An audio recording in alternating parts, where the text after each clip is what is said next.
masalah lagi YouTuber banyak pakai promosi. Asik, gue ngomong agak belibet ya. Tapi udah lah ya, nggak usah diulang. Anyway, apa kabar guys? Kalian semuanya, sekarang gue udah balik jam 4 subuh seperti biasa, di saat anakku sudah tidur dan suamiku sudah tidur. Nggak tidur sih, dia main atau nonton YouTube gitu ya. Gue mau kasih tau ke kalian saat ini, gue sebenarnya udah mau tidur, tapi terpaksa pakai lipstick, pakai acting, gue udah pakai baju tidur. Anyway, gitu. Gue mau jelasin ke kalian adalah karena adik gue, mungkin kalian belum tahu gitu ya, biar agak nyambung sedikit gitu ya. Gue punya adik namanya Michelle itu tinggal di Amerika. Nah, karena nenek gue stroke, sakit gitu ya. Jadi karena kita itu anak nenek, tinggal dari kecil sama nenek, akhirnya Michelle datang dari Amerika ke sini membawa anaknya yang usianya sekarang baru menginjak 6 bulan. Jadi dia setelah sampai Jakarta berapa hari kemudian anaknya 6 bulan. Kalau 6 bulan berarti artinya apa? Anaknya empasi, makanan pendamping ASI, sudah bisa diberikan empasi gitu ya. Excited dong gitu, yang excited gue gitu ya.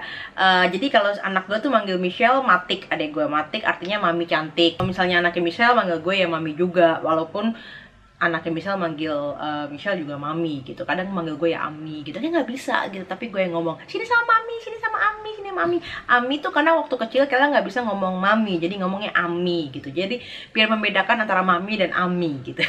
Udah ya, nggak penting. Anyway, gue mau bahas ini adalah tips atau cara atau teman-teman yang kurang paham bagaimana caranya mempersiapkan makanan untuk anak mulai empati. Kadang orang tua tuh terlalu excited sehingga membeli ini gitu ya. Kadang mubazir karena nggak kepake semuanya. Jadi gue mau kasih tau ke kalian apa aja yang kalian bisa siapkan ketika anak kalian mau memulai empati. Jadi sebagaimana kalian tahu, kalau empati itu usianya 6 bulan gitu ya. Gue tidak menyarankan untuk di bawah 6 bulan kalian empati. Bahkan ketika anak yang misal empati itu bener-bener plok 6 bulan baru empati ya.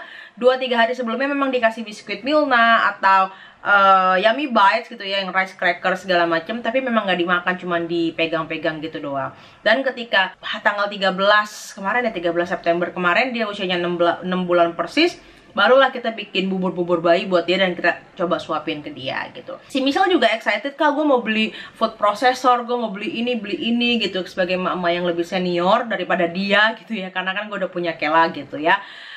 Gue kasih tahu ke dia apa aja yang dibutuhkan dan gue coba masakin si Kyle apa aja yang sebisa gue, karena gue juga nggak bisa masak. Tapi gue mau kasih tahu ke teman-teman kalau empati itu tidak seribet itu, tidak sepusing itu, dan jangan terlalu ekspektasi berlebihan anak lo bakal lahap gitu, karena bikin lo stres karena kadang tidak sesuai dengan ekspektasi.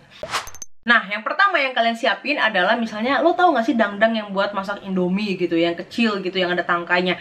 Udah pakai itu aja, itu gunanya untuk nanti kita masak bubur bayinya. Kalian bisa pakai nasi yang udah jadi, kasih air jadi bubur boleh, atau masak bubur bayi yang bubur bayi semi instan, yang bubur bayi apa yang namanya, tepung beras bukan semi instan, tepung beras gitu ya, dijadikan bubur, itu juga bisa. Terserah kalian sebenarnya apa. Kemudian kalau misalnya empati itu kan yang gue udah pernah bahas di video-video gue sebelumnya, memang nggak begitu banyak kan tentang empati. Menu 5 bintang, menu 4 bintang, karbohidrat, kemudian protein hewani, protein nabati, kemudian juga serat gitu. Itu serat bisa dari buah, bisa dari sayur, kemudian protein nabati ya dari hewan-hewanan, bisa telur, bisa daging, bisa ikan. Protein nabati itu kacang-kacangan, tempe, tahu, edamame, segala macam ya gitu ya.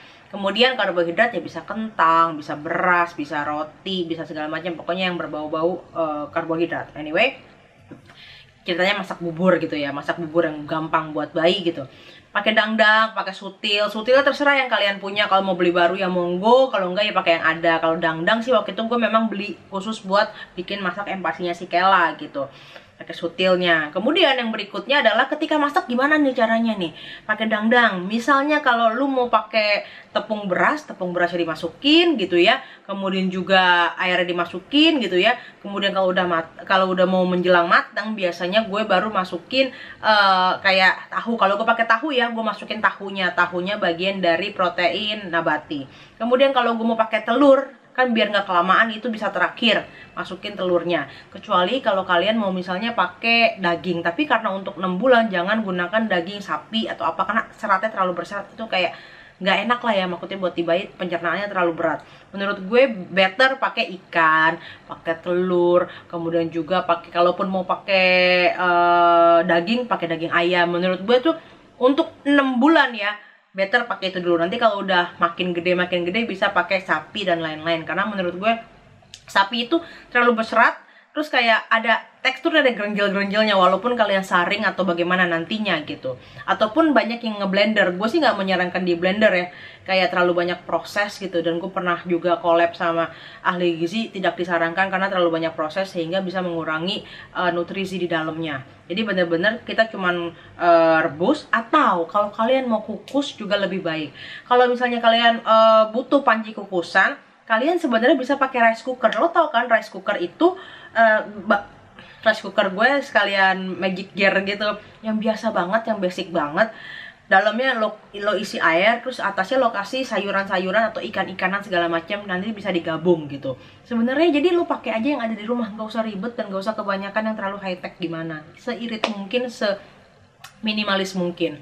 Kemudian misalnya let's say gue pakai tadi telur, atau kalaupun gue pakai ikan salmon gitu ya, jangan dari awal banget, karena salmon itu cukup berapa menit dia udah mateng gitu ya. Jadi kalau udah mau mateng baru dimasukin, diaduk-aduk segala macem. Tadi misalnya nasi, beras, bubur udah jadi bubur, ada ikan salmon, kemudian juga misalnya ada tahu, kemudian juga misalnya sayurnya standar, misalnya gue pakai wortel yang gampang dicari aja, yang gampang kalian temuin, dan yang gak usah cari yang terlalu wah mentang-mentang pas ini anak gue pakai salmon, besok pakai ikan asin. Jangan gitu juga. Gak usah pas itu nggak harus mahal untuk bergizi atau terlihat gimana. Yang penting menu makanan kita sehari-hari yang nanti tuh dia akan makan juga. Jadi biar anaknya juga nggak terlalu kaget gitu ya.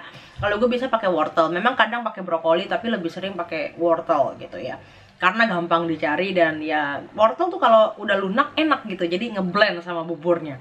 Oke, jadi nasi, tadi gue kasih nasi, gue kasih let's say salmon, ataupun bisa ganti telur. Tapi buat temen-temen yang anaknya atau bahkan kita yang ada alergi gitu ya, tidak disarankan dikasih telur dulu, karena telur itu kayak bisa jadi pencetus alergi. Nah, kalau ikan juga sebenarnya bebas loh, boleh ikan lele, ikan-ikan yang lain gitu ya. Nah, kalau gue waktu itu memang pakainya salmon, kebetulan salmon juga sebenarnya tidak terlalu mahal. Kalaupun buat bayi, karena cuma pakainya kan sedikit doang, paling gue ukuran gue tuh kayak sekotak korek api, tau nggak, sepotong gitu aja.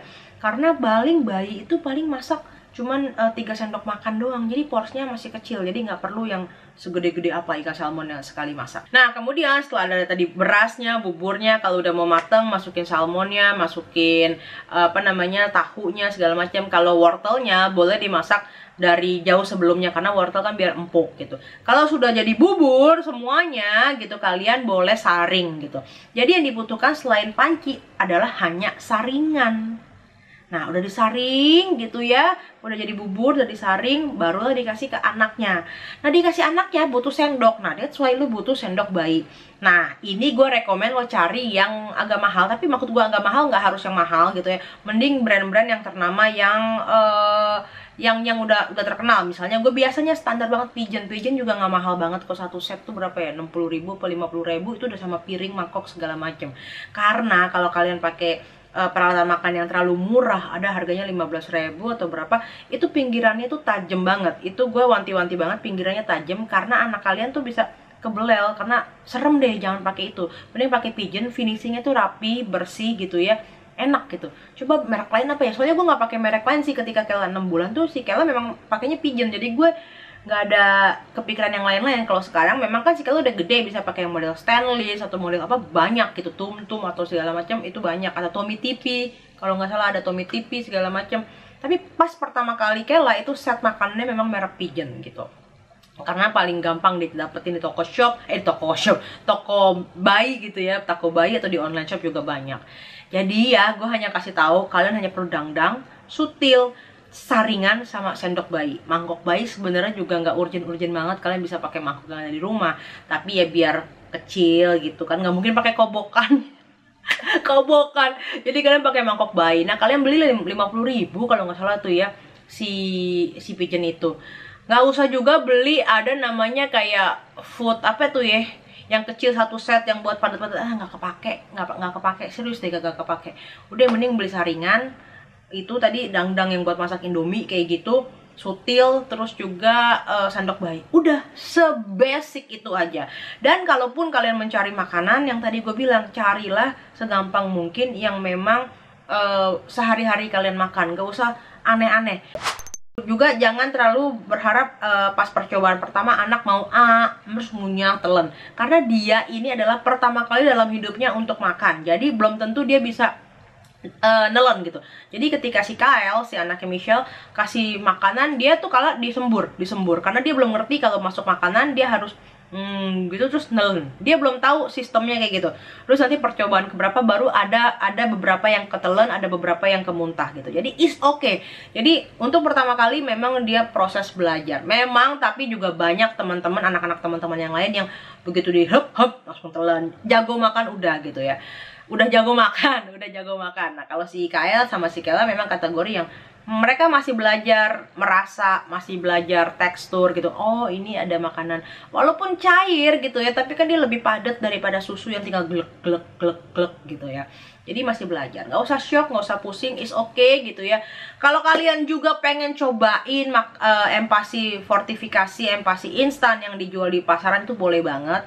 Karena gue juga udah pernah share tentang empasi fortifikasi dan empasi instan sama empasi homemade gitu ya. Bedanya apa, jelek atau enggak, gue udah pernah bahas. Kalau kalian pengen gue bahas lagi, silahkan tinggalkan komen di bawah.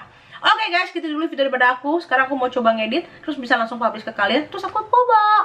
Oke, jangan lupa di like, di komen, di subscribe, dan di share ke semua sosial media kalian. Sampai ketemu di video berikutnya. Dadah!